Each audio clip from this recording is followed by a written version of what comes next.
बैठक हो रही है, इसको आप किस तरह से देख रहे हैं? देखिए, मेरा अपना स्वभाव ये है कि मैं जिस काम में सीधे या प्रत्यक्ष या परोक्ष रूप से नहीं जुड़ा हूँ उस पर मैं ज्यादा टीका टिप्पणी नहीं करता हूँ। मैं 10 साल से सामाजिक राजनीतिक जीवन में सक्रिय हूँ, लेकिन बिहार के को लेकर मैंने कभी कोई टीका टिप्पणी पिछले साल के पहले नहीं करी है। इसलिए नहीं की है कि जब मैं बिहार में हूँ नहीं, जमीन पर कुछ कर नहीं रहा हूँ, लोगों से मिल नहीं रहा हूँ, तो टीका टिप्पणी करने का फायदा क्या है। तो देश के स्तर पर राजनीति में क्या हो रहा है, विपक्ष वाले क्या कर रहे हैं, भाजपा क्या कर रही है, ये मेरा सरोकार का विषय नहीं है। सामान्य नागरिक के तौर पर जैसे आप सुन रहे हैं वैसे हम भी सुन रहे हैं, लेकिन इस पर जो मैंने पहले कहा है वो आपको दोबारा रिपीट कर देता हूं। विपक्षी एकता सिर्फ दलों के नेताओं के एक साथ बैठ जाने से उसका कोई बहुत बड़ा प्रभाव जनमानस पर नहीं पड़ेगा। वो प्रभाव तब पड़ेगा जब विपक्षी एकता नेताओं और दलों के साथ साथ मन का भी मेल हो, नैरेटिव भी हो। मैं चेहरे की बात नहीं कर रहा हूँ, जनता का कोई मुद्दा भी हो, नैरेटिव भी हो, ग्राउंड पर काम करने वाले वर्कर भी हो और उस समर्थन को, जनता की भावना को वोट में कन्वर्ट कराया जाए। कई लोगों को ऐसा लगता है कि 77 में सारे विपक्षी दल एक साथ आकर उन्होंने इंदिरा गांधी को हरा दिया। उनकी बहुत बड़ी बेवकूफी है। 77 में दलों के एक होने से इंदिरा गांधी नहीं हारी। 77 में इमरजेंसी बहुत बड़ा मुद्दा भी था, जेपी का आंदोलन भी था। अगर वो इमरजेंसी नहीं होता, अगर जेपी का आंदोलन नहीं होता, तो सारे दल अगर एक साथ आ जाते तो उससे इंदिरा गांधी थोड़ी ना हार जाती। हमने बाद में हम लोगों ने 1989 में बीपी सिंह के भी नेतृत्व में देखा, सारे दल एक होकर उन्होंने राजीव गांधी की सरकार को, कांग्रेस सरकार को हराया। लेकिन दल तो बाद में एक हुए। पहले बोफोर्स मुद्दा बना, बोफोर्स के नाम पर पूरे देश में आंदोलन हुआ, लोगों की जनभावना उससे जुड़ी। तो जब तक आप वो नैरेटिव नहीं लाते, तो मान लीजिए कि नीतीश कुमार कलकत्ता में अगर बैठ जाएं, तो उससे कलकत्ता में या वेस्ट बंगाल में रहने वाले लोगों की जनभावना पर क्या असर पड़ेगा। अगर ममता बनर्जी आज समस्तीपुर में आ जाए, तो समस्तीपुर की जनता का जो विषय है, इनको इससे क्या मतलब है कि यहाँ स्टालिन आकर बोल रहे हैं कि ममता बनर्जी बोल रही है। तो विपक्षी एकता लोकतंत्र की एक प्रक्रिया है, हो रही है, अच्छी बात है, लोकतंत्र मजबूत होना चाहिए।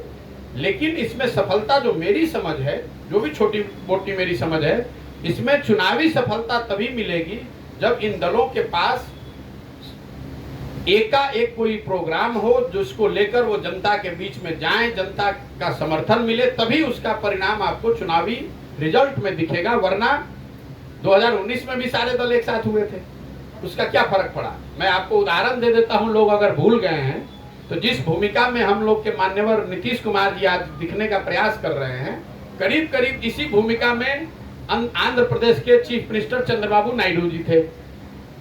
देश की तो बात छोड़ दीजिए, अपने आंध्र प्रदेश में चंद्रबाबू नायडू बुरी तरह हार गए। तो नीतीश कुमार जी या कोई जो भी व्यक्ति एका करने की कोशिश कर रहा है, जब तक जनता के मुद्दों पर सहमति नहीं होगी और जनता में उसका कोई ट्रैक्शन नहीं होगा, तब तक मुझे नहीं लगता है कि इन प्रयासों का कोई बहुत बड़ा असर होगा। हाँ, ये जरूर है कि इतने सारे दल अगर साथ में आएंगे तो मीडिया कर्मियों के लिए एक उत्सुकता की विषय है। समाज का एक छोटा वर्ग जो सामाजिक राजनीतिक तौर पर जागरूक है, उसको भी फर्क पड़ता है, भाई सब लोग साथ में आ रहा है, ठीक है, तो लोकतंत्र की प्रक्रिया है।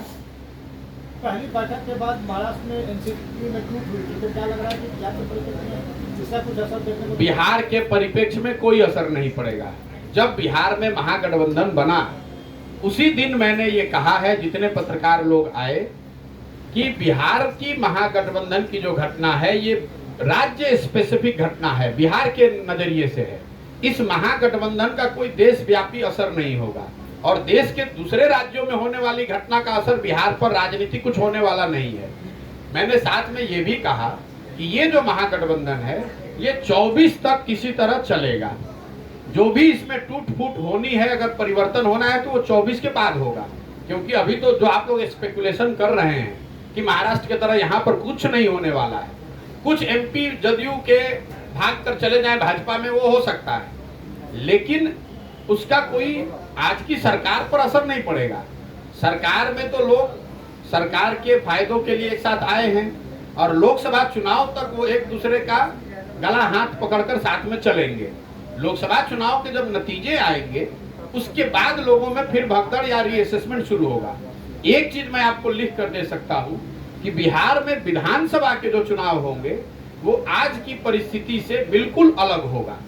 जैसे महागठबंधन 7 दलों का था और एक और भाजपा थी, आप देख रहे हैं कि उसमें ऑलरेडी चेंज होना शुरू हो गया।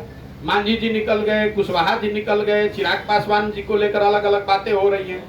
तो 25 का जो यहाँ राज्य का चुनाव होगा उसमें क्या फॉर्मेशन बनता है उसके लिए आपको कुछ समय इंतजार करना चाहिए।